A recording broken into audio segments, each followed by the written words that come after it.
खाने लगे तो उनका देखा देखी सारे लोग वो लोग उठा उठा के खाने लगे। ये त्याग किया था हमारे साहेब कांशीराम ने, तब आज हम लोग यहाँ बैठे हैं। बहन जी, इस बात को ध्यान रखिएगा, साहेब कांशीराम का किसी के ऊपर सबसे ज्यादा कर्जा है तो आप पंजाब के लोगों के ऊपर कर्जा है, क्योंकि उनकी ये जन्मभूमि है।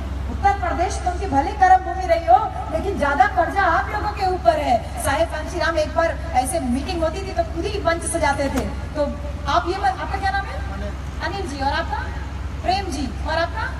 विनोद जी। प्रेम जी, अनिल जी, आप लोग ये मत सोचिए कि केवल आप ही लोग काम कर रहे हैं। उस जमाने में साहेब कांशीराम खुद टेंट बांधते थे, और ऐसे ही कार्यक्रम के लिए साहेब कांशीराम वो शर्ट पहने हुए तो शर्ट उतार करके बनियाइन और लुंगी पहने हुए थे और पहन के अपना टेंट बांध रहे थे। तो बड़ा कार्यक्रम था, बड़ा मंच लगा हुआ था। तो कुछ पुलिस वाले आए, बोले कि ये कार्यक्रम का आयोजक कौन है, हमें उनसे बात करनी है। तो साहेब कांशीराम ने बोला, हाँ बोलिए क्या बात है। बोले नहीं, आयोजक से बात करनी है। तो साहेब कांशीराम ने कहा अच्छा रुको। तो वो फावड़ा लेके खोद रहे थे बल्ली गाड़ने के लिए, तो सब फावड़ा कुदाल छोड़ करके जाते हैं पीछे, और पीछे से जाके वो शर्ट जो उतार के रखे तो उसको पहन करके बटन बंद करते हुए चले आए। कहने लगे हाँ बोलो, मैं ही आयोजक हूँ। तो वो पुलिस वाला देख करके उसकी आंखों में आंसू आ गया कि जो इतना बड़ा कार्यक्रम का आयोजक है, जो साहेब कांशीराम जिसको लोग कहते हैं, वो अपने कार्यक्रम का मंच खुद बांध रहा है। ये कार्यकर्ता बनने का जो जज्बा साहेब कांशीराम के अंदर था, यही जज्बा आपके और हमारे बीच में पैदा करके साहेब कांशीराम गए। साहेब कांशीराम जब 1993-94 में उत्तर प्रदेश में पहली बार सरकार बनाई थी, गठबंधन वाली सरकार सपा बसपा मिल के बनाए थे, तो उस समय साहेब कांशीराम नहा करके अपना अंडरवियर और बनियाइन ऐसे फैलाए हुए थे। तो उनके साथ में अंगद यादव जी पहली बार मंत्री हुए थे। तो वो देखें कि अरे साहेब कांशीराम का अंडरवियर बनियाइन फटा हुआ, जगह जगह उसमें छेद हो गया था। तो वो क्या किए, 3 जोड़ी नया अंडरवियर बनियाइन सिलवा के साहेब कांशीराम की अलमारी में रखवा दिए। तो अगले दिन जब साहेब कांशीराम नहा करके अपना कपड़ा खोजने लगे तो देख रहे हैं उनका कपड़ा गायब, 3 नया कपड़ा रखा हुआ है। तो कहे किसकी बदमाशी है ये? अंगद यादव ऐसे मुंह नीचे दिख रहा है। तो समझ गए कि यही बदमाश है, क्योंकि यंग थे काफी हो। बुलाए क्या इधर आ।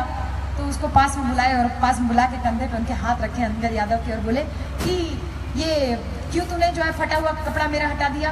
बोले साहेब आपकी वजह से हम लोग सूट फूट कोट पैंट पहन रहे हैं और आप फटा हुआ अंडरवियर बनियाइन पहने हुए हैं, तो हमसे देखा नहीं गया इसलिए हमने नया कपड़ा रखा। तो साहेब उनको और करीब लाए और बोले बेटा अंगद, मैं अगर फटा हुआ बनियाइन पहनता हूँ तो उसको मैं अपनी शर्ट के अंदर ही ना पहनता हूँ। शर्ट के अंदर तो मुझे कोई नहीं देख रहा है। अगर मैं फटा हुआ अंडरवियर पहन रहा हूँ तो उसको पैंट के नीचे ना पहन रहा हूँ, पैंट के नीचे तो मुझे कोई नहीं देख रहा है। लेकिन मेरे समाज में ऐसा बहुत सारे लोग हैं जिनके पास ये फटा हुआ अंडरवियर और बनियाइन तक पहनने के लिए नहीं है, तो इस कपड़े की जरूरत मुझे नहीं है, मेरे समाज के उन लोगों को है। ये कपड़ा ले जा करके उनको दे। और आप लोग क्या कर रहे हो भैया? आप लोग एक बार ईमानदारी से अपने दिल से पूछो, आत्मा परमात्मा में तो मेरा विश्वास नहीं, क्योंकि बुद्ध ने आत्मा का खंडन किया, बुद्ध ने परमात्मा का खंडन किया। बुद्ध ने कहा मैं जागरूक इंसान हूँ, आप भी जागरूक बनिए। अपने अंतर मन से झांक के देखिए, अपने अंतर मन से पूछ के देखिए। एक बार बड़े बड़े दिया था कि आप दूसरी पार्टियों के चमचे बन जाओ। साहेब कांशीराम उत्तर प्रदेश में जब पहली बार सरकार बनी थी तो उनका नाम आप लोगों ने सुना होगा, आर.के. चौधरी जी का। मैं 15 मिनट के अंदर अपनी बात खत्म करूंगी, मैं खत्म करने पे ही लेके आ रही हूँ। आर.के. चौधरी जी का नाम सुना है ना आप लोगों ने? चौधरी जी उस जमाने के बहुत कद्दावर पारसी समाज के नेता हुआ करते थे। तो ऐसे निकल रहे थे बाहर, तो साहेब कांशीराम को हवाई जहाज पकड़ने जाना था एयरपोर्ट। तो साहेब कांशीराम से कहते हैं चौधरी जी कौन सी गाड़ी है? बोले लाल बत्ती लगी हुई गाड़ी थी। बोले साहेब यही लाल बत्ती लगी गाड़ी, इसी में बैठिए। बोले चौधरी जी मंत्री थे? तो साहेब कांशीराम बोल रहे हैं अरे चौधरी तू मंत्री है, ये गाड़ी तेरे लिए है, इसमें मैं कैसे बैठ सकता हूँ? तो चौधरी जी कहते हैं अरे साहेब आप ही की वजह से तो मुझे लाल बत्ती मिली है ना, तो ये गाड़ी तो आप ही की है, आप प्लीज इसमें बैठिए। साहेब कहना ना मंत्री है तू, तेरी गाड़ी है, इसमें मैं नहीं बैठ सकता। और साहेब कांशीराम बोले वो दूसरी काली वाली गाड़ी किसकी है? बोले अपनी है साहेब। साहेब फट से जाके काले रंग की एम्बेसडर कार में बैठ गए। तो चौधरी जी उनके साथ जाके एम्बेसडर कार में बैठ गए। और जब वो गाड़ी आगे बढ़ने लगी एयरपोर्ट की तरफ, तो अगर आप लोग लखनऊ गए हुए हैं तो एक बार कभी देखिएगा, जहाँ पुरानी जेल थी वहाँ मान्यवर कांशीराम का स्मारक स्थल हमारी बहन जी ने बनवाया हुआ है। तो जब वो गाड़ी उसके सामने से निकल रही थी जेल के सामने से, तो साहेब कांशीराम चौधरी जी से कहते हैं ए चौधरी जरा पीछे मुड़ के देख, वो जो पतला वाला था, वो जो मछली मारता था, वो जो निसदवा था जिसको अभी अभी मंत्री बनाया गया, देख वो पीछे आ रहा है अपनी लाल बत्ती लगी गाड़ी में। तो चौधरी जी ऐसे पीछे मुड़ के देखते हैं और कहते हैं हाँ साहेब कांशीराम वो निषाद जी अपनी लाल बत्ती लगी गाड़ी में पीछे आ रहे हैं। फिर साहेब कहते हैं अरे वो जो पतरका था, पतला वाला था, वो जो सब्जी उगाता था, जो चौहान था, देख वो भी अपनी लाल बत्ती लगी गाड़ी में आ रहा है। तो चौधरी जी फिर ऐसे मुंह पीछे करते हैं, देखते हैं, कहते हैं हाँ साहेब, वो चौहान जी भी अपनी लाल बत्ती लगी गाड़ी में पीछे आ रहे हैं। तो साहेब कांशीराम कहने लगे आज मेरा सीना गर्व से चौड़ा हो गया, क्योंकि जिस समाज को कोई नहीं पूछता था, जो मछली मारता था, जो सब्जी उगाता था, जो मरा हुआ पशु उठाता था, जो चमड़ा से जूता बनाता था, जिस समाज की कोई पूछ नहीं थी, आज उस समाज ने अपने वोट का अधिकार इस्तेमाल करके देखो आज ये लाल बत्ती लगी गाड़ियों में जब लखनऊ की सड़क पे चलता होगा तो इन मनुवादियों के छाती पे सांप लूटता होगा। आज ये देख करके मेरा सीना गर्व से चढ़ा हो गया। इतना कहते कहते साहिब कांशीराम की आंखों में आंसू आ गया। तो जो चौधरी जी साथ में बैठे थे उनकी आंखों में भी आंसू आ गया। लेकिन मेरे पंजाब के भाई लोगों, मान्यवर कांशीराम की विरासत के वारसी, विरासत के असली जो वारिस आप लोग हो, क्या आपकी आंखों में आंसू नहीं आया? क्या आप ये नहीं चाहते हो कि आपके बच्चे भी साहिब कांशीराम की उस विरासत को संभालें? क्या आप जिंदगी भर इन मनुवादी पार्टियों की चिलम चट्टूगिरी करते रहोगे? क्या हमेशा आप इनकी चमचागिरी करते रहोगे? क्या आप हमेशा इन्हीं का विकल्प बनते रहोगे? अपना विकल्प क्यों नहीं खड़ा करते हो?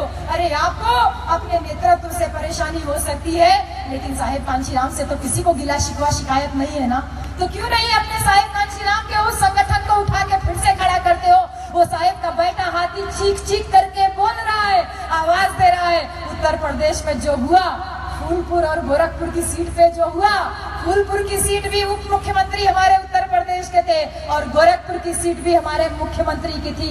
उन दो सीटों पे जो हुआ, और एक महीने पहले की मैं आपको यूपी की घटना बताऊं, हमारे प्रदेश के मुख्यमंत्री जी बैठे थे, मुख्यमंत्री के बगल में 2-3 मंत्री और बैठे थे। जो दूसरे मंत्री थे वो उठ के खड़े हुए और कहते हैं कि आधुनिक रामायण शुरू हो गई है। अनिल जी, आधुनिक रामायण शुरू हो गई है और इस नई रामायण की सूपरेखा है मायावती। और कहने लगे इस नई रामायण का इस नई रामायण के हनुमान है हमारे मुख्यमंत्री जी, और कह रहे हैं इस नई रामायण का श्री राम है हमारे प्रधानमंत्री जी। अगले दिन जब हम लोगों को पता चला तो हम लोगों को गुस्सा तो बहुत तेज आया कि हमारी बहन जी को इन लोगों ने सूपरेखा बोला। लेकिन उसके 2 ही दिन के बाद फूलपुर और गोरखपुर की सीट का इलेक्शन जब डिक्लेयर हुआ तो हमको याद आया साहिब कांशीराम का 1980 का दिया हुआ नारा, जो उस समय बहुत चलता था कि मिले मुलायम कांशीराम, हवा में उड़ गए जय श्री राम। तो इनको रामायण क्यों याद आ रही थी, ये आपको समझ में आ गया ना? सिर्फ 2 ही सीट पे इनको रामायण याद आने लगी। एक बार सोच के देखिए कि जो काम उत्तर प्रदेश में 2 सीटों पे हुआ, वो काम बाकी सीटों पे तो होने जा रहा है, लेकिन वो काम अगर पंजाब में हो जाए तो अपना बहुजन एकता का बिल्कुल ये 2M जो है कायम हो जाएगा। अपना जो राज है वो वापस आ जाएगा। कब तक चमचागिरी करते रहोगे? कब तक इनकी चापलूसी करते रहोगे? अरे अपना राजा बनने के लिए आगे बढ़ो, क्योंकि जिसका राजा होता है उसकी प्रजा की तरफ कोई आंख उठा के देख नहीं पाता है। आज हमारा राजा नहीं है, इसलिए हमारी बहन बेटियां सुरक्षित नहीं है। कठुआ की वो 8 साल की लड़की जिसको 8 दिन तक मंदिर के अंदर बंद करके रेप किया गया, उसको साथ में दरिंदगी की गई। 8 दिन तक कोई भगवान उसको बचाने के लिए नहीं आया। इसलिए भगवान से डरने वालों, अपनी आंखों के सामने देख लो, 8 साल की बच्ची को इतने बड़े बड़े भगवानों की मूर्तियां वहां लगी थी, कोई बचाने नहीं आया। लेकिन वो बच्ची दम तोड़ दी। नशे की हालत में उसके साथ में दरिंदगी करते रहे ये लोग, और उसके बाद उसके सर पे पत्थर से मार करके उसको बाहर फेंक दिए। वो बच्ची का जीते जी तो भगवान बचाने नहीं आया, लेकिन मरने के बाद अब उस बच्ची के हत्यारों को फांसी की सजा मेरे बाबा साहब का संविधान जरूर दिलाएगा।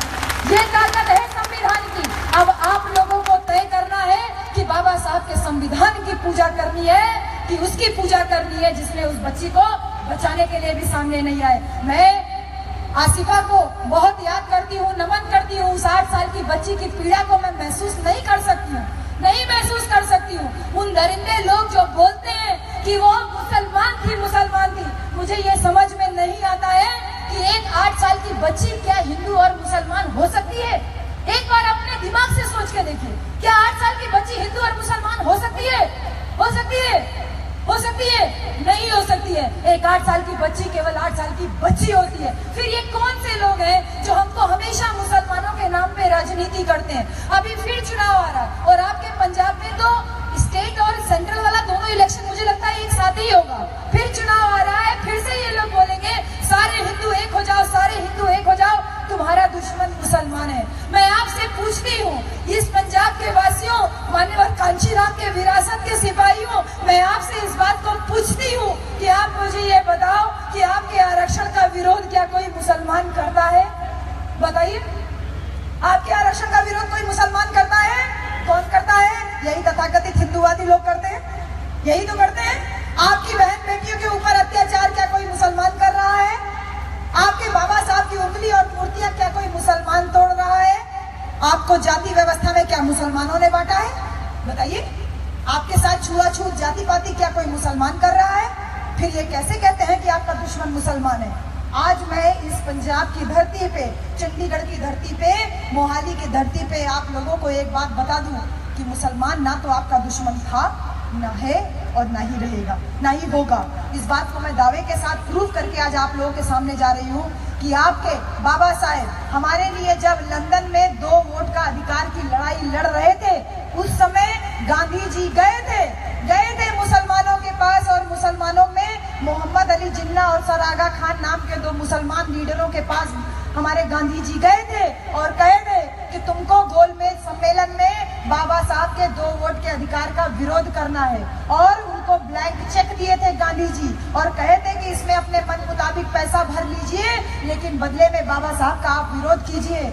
तो मोहम्मद अली जिन्ना और सर आगा खान ने चेक लेके गांधी जी के मुंह पे फेंक दिया और कहा कि गांधी जी, जब डॉक्टर अंबेडकर हमारा विरोध नहीं करता है तो हम भी डॉक्टर अंबेडकर का विरोध नहीं करेंगे। 2 वोट के अधिकार की लड़ाई में मोहम्मद अली जिन्ना और सर आगा खान ने बाबा साहब को सपोर्ट किया था, तब हमारे बाबा साहब हमारे लिए वो लड़ाई लड़ पाए थे। महार तालाब सत्याग्रह करने के लिए आज तो आपके पास ये जमीन मिल गई, लेकिन उस समय सत्याग्रह करने के लिए बाबा साहब के पास जमीन नहीं थी। उस समय भी एक मुसलमान भाई ने अपनी जमीन दी थी, जिस पे खड़े होकर के हमारे बाबा साहब ने हमारे लिए पानी का सत्याग्रह किया था। तो कैसे मैं मान लूं कि हमारा दुश्मन मुसलमान है? और हमारे ज्योतिबा राव फुले, जिनकी आज विरासत संभालने के लिए आज सारे बच्चे लोग, आप सब लोग यहाँ इकट्ठे हुए, यही महात्मा ज्योतिबा राव फुले जब औरतों की शिक्षा के लिए पहला स्कूल खोले थे, उस स्कूल को खोलने के लिए भी उस्मान शेख नाम के मुसलमान ने अपनी जमीन दी थी, जिसपे पहला स्कूल खोला गया था। उस्मान शेख के साथ में, उस्मान शेख ने तो जमीन दी थी औरतों का स्कूल खोलने के लिए, लेकिन हमारे ज्योतिबा राव फुले के साथ में हमारी माता सावित्रीबाई फुले, जो औरतों की शिक्षा के लिए रोज इन मनवादी लोगों का गोबर और कीचड़ सहती थी, इनके साथ में हमारी अम्मी उस्मान शेख की पत्नी फातिमा शेख, वो मुसलमान औरत थी जो माता सावित्रीबाई फुले के साथ में औरतों को शिक्षा देने के लिए आगे बढ़ी। वो भी एक मुसलमान औरत ही थी। ये फोटो लगा है इनका, फातिमा शेख का। और हमारे बाबा साहेब जो भारत का संविधान लिख पाए, इस संविधान को लिखने के लिए भी मैं शुक्रिया अदा करती हूँ अपने भारत के मुसलमानों का। इन मनुवादी लोगों ने तो बाबा साहब को कहा था कि बाबा साहेब तुम्हारे लिए संविधान सभा की खिड़की दरवाजे तो क्या, रोशनदान तक बंद है, हम तुमको संसद में आने नहीं देंगे। लेकिन हम धन्यवाद करते हैं 48% मुसलमानों का, बंगाल के जयसूर और खुलना सीट से इन लोगों ने बाबा साहब को चुन के संसद में भेजा, जो हमारे बाबा साहब को अवसर मिला भारत का संविधान लिखने का। जहां एक तरफ मौलवी जी, मदन मोहन मालवीय जी बाबा साहब के हाथ का पानी नहीं पी रहे थे, उस जमाने में हजरत मौलाना हजरत मोहानी जो एक मुसलमान थे, उन्होंने अपने घर में रोजा इफ्तार की दावत दी और बाबा साहब को अपनी प्लेट में अपने साथ बैठ करके खिलाया। कोई छुआछूत भेदभाव नहीं रखा। और सबसे अंत में बात मैं आप लोगों को बता दूं, मुसलमानों के संदर्भ में भारत और पाकिस्तान का जो विभाजन हुआ, वो मुसलमान नहीं चाहते थे, वो मुसलमान नहीं चाहते थे। ये थोड़ा लंबा विषय है, इसलिए मैं इसमें जाऊंगी नहीं। वो मुसलमान नहीं चाहते थे। मुसलमान अगर चाहते तो वो सारे के सारे मुसलमान पाकिस्तान चले जाते, लेकिन मुसलमानों ने कहा कि नहीं, ये भारत देश हमारी भूमि है, अपनी मातृभूमि छोड़ करके हम उस देश पाकिस्तान नहीं जाएंगे। तो आप लोगों को, हम लोगों को धन्यवाद करना चाहिए अपने देश में रहने वाले मुसलमानों का, जिन्होंने हमेशा से हम बहुजन समाज के लोगों का साथ दिया, हमारे साथ में ढाल बन करके खड़े रहे। और आज भी जो आपका 2 अप्रैल का बंदी हो और चाहे 2 जनवरी वाला बंदी हो, हमारे मुसलमान भाइयों ने सड़क पे हमारे खाने और पीने का इंतजाम किया था।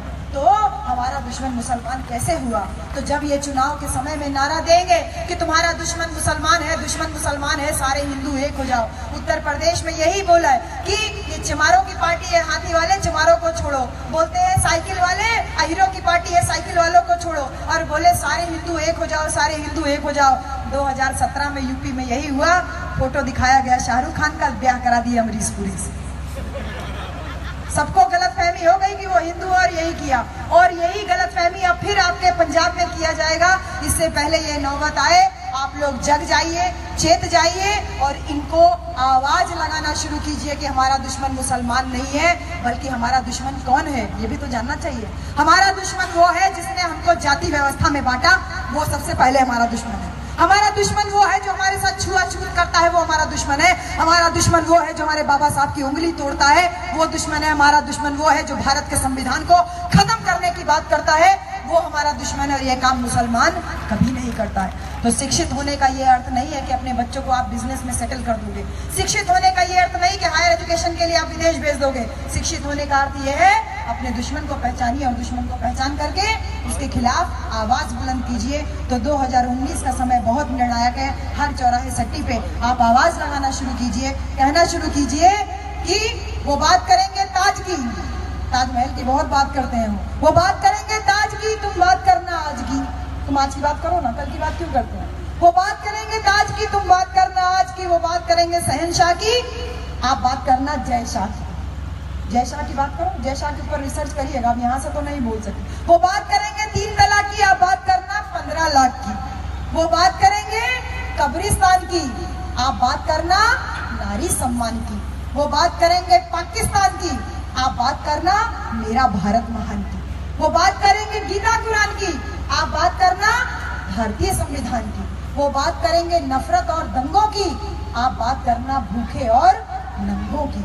वो बात करेंगे गौशाला की, आप बात करना पाठशाला की। और वो बात करेंगे मन की, आप टिके रहना और बात करना केवल और केवल काले धन की। इससे नीचे हम बात नहीं करेंगे। तो अब पतिदेव का इशारा हो गया है, समय खत्म हो गया है, इसलिए मैं अंत में आप लोगों से बस इतना कहूंगी कि साहेब कांशीराम की जो राजनीतिक चेतना है उसका बिगुल आपके पंजाब से बजना बाकी है। तो रणभेरी बज चुकी है, युद्ध चालू होने वाला है 2019 का। अब इन पिछलग्गू बनने का समय खत्म हो गया है। खुद राजा बनिए, अपने बच्चों को राजा बनाइए और अपना राज पंजाब में और पूरे भारतवर्ष में आपको कायम करना है।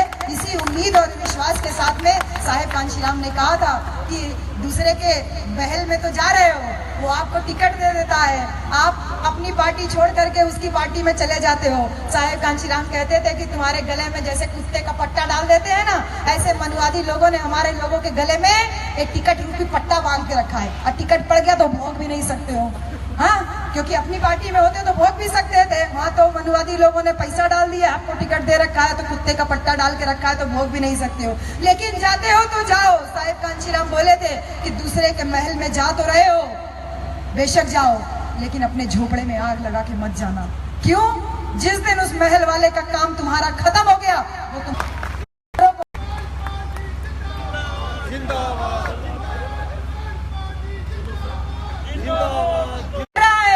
इस झोपड़े को थामने का समय आ गया है।